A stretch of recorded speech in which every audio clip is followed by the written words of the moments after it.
मित्रांनो, महाराष्ट्रामध्ये जे काही लहान मुलीवर किंवा महिलांवर जे अत्याचार होत आहेत आणि आपण आता त्याच्यावर बरेचशा आपण बातम्या बघतो. त्याच्यावर आंदोलनं होतात, लोक रस्त्यावर येतात. विरोधी पक्षातले नेते सत्ताधाऱ्यावर टीका करायचं काम करतात, ते राजकारण करतात आणि सत्ताधारी लोकांची समजूत घालायचं काम करतात, प्रयत्न करतात. पोलीस त्यांच्या पद्धतीनं काम करत असतात.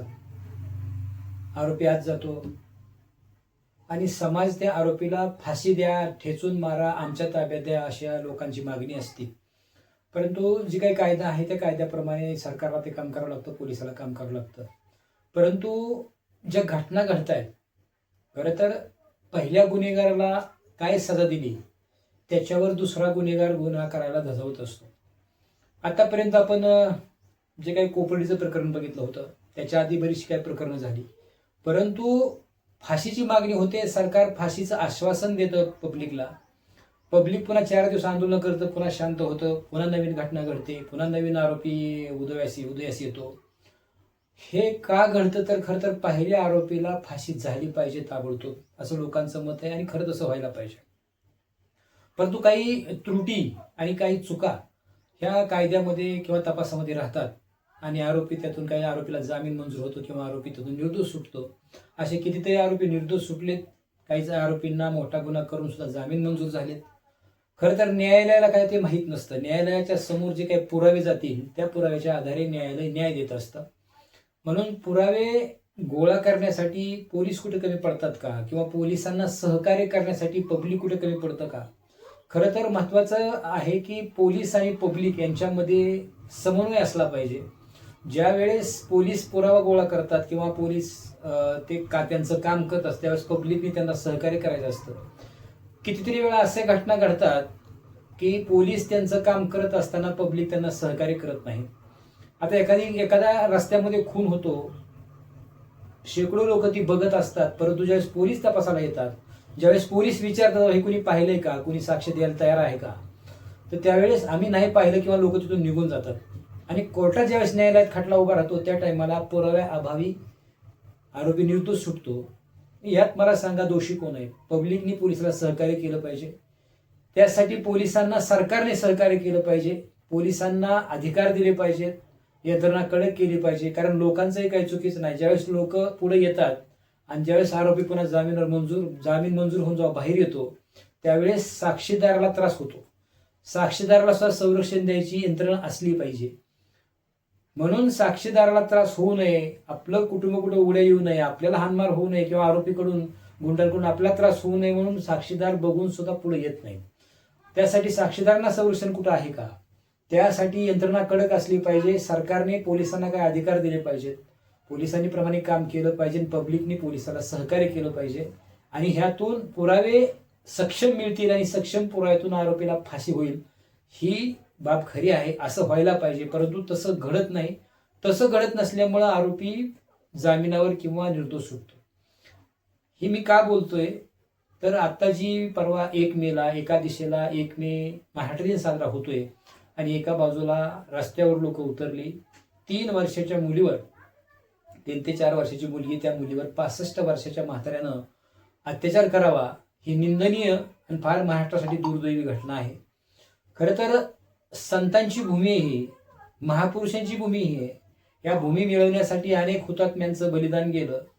या देशाला स्वातंत्र्य मिळवण्यासाठी अनेक महापुरुषांचं बलिदान गेलं आणि ही भूमी सुसंस्कारित व्हावी म्हणून अनेक संतांनी ह्यासाठी स्वतःचं योगदान दिलंय.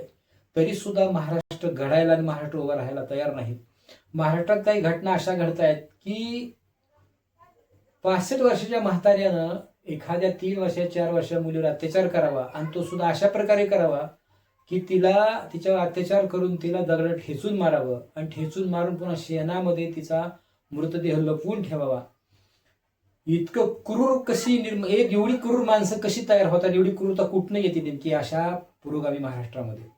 खरं तर विचार करण्याची गोष्ट आहे. म्हणून अशा नराधमांना फाशी झाली पाहिजे, भर रस्त्यात फाशी झाली पाहिजे, असं लोकांचं म्हणणं आहे, असं पब्लिकचं म्हणणं आहे. परंतु आपला भारतीय कायदा तसा नाही. खरं तर का तसा नाही? आता ही माझं वाक्य ऐकून काही लोकांना वाटून काय नाही तो फाशी तर रस्त्यावर व्हायला पाहिजे. परंतु कधी कधी असं होतं की त्याला आपण दोषी आहे, कधी कधी आपण खोट्या केशी टाकतो, कधी कधी चांगल्या माणसावर आरोप केले जातात आणि आरोप झाला की त्याला जर फाशी दिली किंवा त्याला गोळ्या घातल्या बरं किंवा ठेचून मारलं तर निरपराध लोक त्यामध्ये मरतील. म्हणून कायद्याची प्रक्रिया आहे, कोर्टाची प्रक्रिया आहे की कोर्ट प्रक्रिया झाली पाहिजे, आरोपी तपासले पाहिजेत आणि आरोपीच्या तपासातून साक्षीदारांच्या पुराव्यातून जे काही निष्पन्न होईल त्याच्यावर निकाल दिला जातो. जर साक्षीदार नाही तपासले, जर आरोपीला त्याची म्हणणं बाजू मांडायला जर तुम्ही संधी नाही दिली तर कधी कधी निरपराध लोकांना सुद्धा सजा होईल. म्हणून कोर्ट प्रक्रिया झाली पाहिजे. खरं तर कोर्ट प्रक्रिया झाली फक्त एक आहे की कोर्ट प्रक्रिया लवकर झाली पाहिजे, तातडीत झाली पाहिजे. परंतु कोर्टामध्ये सुद्धा एवढ्या केशी आहेत ढिगाची ढीग, कारण पब्लिक एवढे गुन्हे करत आहे. पब्लिकमधून घडणारे गुन्हे मग शेतीचे वाद असतील, खुनाचे वाद असतील, भांडणाचे वाद असतील, बलात्काराचे वाद असतील, वादावर वाद आपण निर्माण करतो आणि तिथे केशी दाखल करतो. न्यायालयाने तरी किती वेळ द्यायचा, शेवटी ते पण शरीर आहे. आणि म्हणून जास्त केशी असल्यामुळं फास्ट ट्रॅक कोर्ट ज्या केसचा लवकर तातडीचा निकाल लागणं गरजेचं आहे त्यासाठी फास्ट ट्रॅक कोर्टाची म्हणजे द्रुतगती कोर्ट म्हणजे जेव्हा जवळजवळ लवकर निकाल लागला पाहिजे असं कोर्ट आहे, ती सिस्टीम आहे. खरं तर त्या नेहमीच्या कोर्टात पण निकाल लागला असता, पण तिथं एवढ्या केशी आहेत. आता हे केशी कोण करत आहे तर पब्लिकच, आपल्याकडूनच तिथं केशी जातात आणि ते काम आपण वाढवून देतो. म्हणून फास्ट ट्रॅक कोर्टामध्ये मुख्यमंत्री म्हणतात की फास्ट ट्रॅक कोर्टामध्ये हे घेऊ. खरं तर आतापर्यंत जेवढ्या घटना घडल्या त्या प्रत्येक घटना तुम्ही सांगितलं, सरकारने आश्वासन दिलं रस्त्यावर उतरलेल्या पब्लिकला मी फास्ट ट्रॅकमध्ये घेऊ, तातडीने निकाल देऊ, आरोपीला फाशी देऊ. परंतु कोपर्डीच्या घटनेतल्या आरोपीला अजून फाशी झालेली नाही. त्याच्यानंतर ज्यावेळेस संतोष देशमुख यांना निर्दयीपणे मारण्यात आलं, त्याच्या केस चालू आहे, त्याला फाशी झालेली नाही. त्याच्यानंतर अनेक लहान मुलीवर बलात्कार झाले, अनेक महिलांवर अत्याचार झाले. एवढी बदलापूरची घटना, तिथं मात्र पोलिसांनी त्याला गोळी घालून मारलं. तसं आजही त्या लोकांचं म्हणणं आहे, या आरोपीला तसंच मारलं पाहिजे.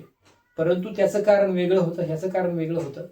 अशा आरोपीला सुद्धा गोळ्या घालून मारलं पाहिजे. परंतु जर तसं केलं गेलं तर उद्या निरपराध आरोपी सुद्धा, ज्यांना आरोपी ठरलं गेलं, ज्यांच्यावर आरोप झालाय पण ते निरपराध आहेत, ज्यांच्यावर खोटा आरोप झालाय, अशी सुद्धा लोकांचे जीव जातील.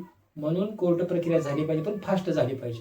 त्यासाठी लोकांनी पोलिसांना साथ दिली पाहिजे, कायद्याला साथ दिली पाहिजे. मग तुमच्या मनाजोगं लवकरात लवकर आरोपीला नक्की सजा होईल. 65 वर्षाचा भीमराव कांबळे, या भीमराव कांबळेनं एका 3-3.5 वर्षाच्या मुलीवर जे अत्याचार केले, जे तिला पुन्हा जिवे मारलं, तिला ठेचून मारलं, एवढं अक्षरशः क्रूरपणे. बरं, हा भीमराव कांबळे फक्त एकच त्यांनी घटना झालेली नाही, त्याच्या अगोदर त्यांनी अनेक स्वतःच्या भावाच्या मुलीवर सुद्धा बलात्कार करण्याचा प्रयत्न केला. जो मूळ गाव आहे त्याचं भोर तालुक्यातलं, त्या गावातून त्या लोकांनी त्रास देतोय असा वागतोय म्हणून हाकलून दिलं. तो नसरापूरमध्ये राहायला आला. नसरापूरमध्ये राहायला आल्यानंतर त्यांनी हे कृत्य केलं. याच्या पाठीमागे एका 75 वर्षाच्या म्हातारीवर घरात शिरून त्यांनी बलात्कार केला, पाहिजे धाक दाखवून. एवढंच नाही तर अनेक ह्याच्यापेक्षा खाल्ल्या पातळीचं, माझ्या आयुष्यात तरी ही घटना अशी मी ऐकली नाही. हा भीमराव कांबळे त्यानं कोंबड्यांवर सुद्धा अत्याचार केला, शेळ्यांवर अत्याचार केला, कुत्र्यावर अत्याचार केला. आणि एवढंच नाही तर त्याचं अशी विकृत मानसिकता आहे त्याची की ज्याच्यावर तो अत्याचार करेल त्याला तो मारतो. कोंबडीवर अत्याचार केला, कोंबडी मारून टाकायची. कुत्रीवर अत्याचार केला, कुत्रीला फास देऊन मारायचं. शेळीवर अत्याचार केला, शेळीला फास देऊन मारायचं. आणि ज्या मुलीवर आता अत्याचार केला त्या मुलीला सुद्धा त्यांनी ठेचून मारलं. अशा एवढ्या वेळात त्यांनी गुन्हा केलाय तरी सुद्धा तो आरोपी सुटतो कसा, तर त्या आरोपीला पुरावे अभावी. खरं तर जी खुनाची केस असेल किंवा भांडणाची केस असेल तिथं प्रत्यक्षदर्शी लोक असतात, साक्षीदार असतात. परंतु बलात्कारासारखी केस असेल तर तिथं प्रत्यक्षदर्शी साक्षीदार नसतात. कारण बलात्कार ही घटना कुठेतरी 4 भिंतीत आडबाजूला कुठेतरी होत असते, त्यामुळे दुसरं कोणी तिथं नसतं. त्याच्यामुळे तिथं फॉरेन्सिक लॅबचं काही जे पुरावा असतात ते पोलीस गोळा करत असतात.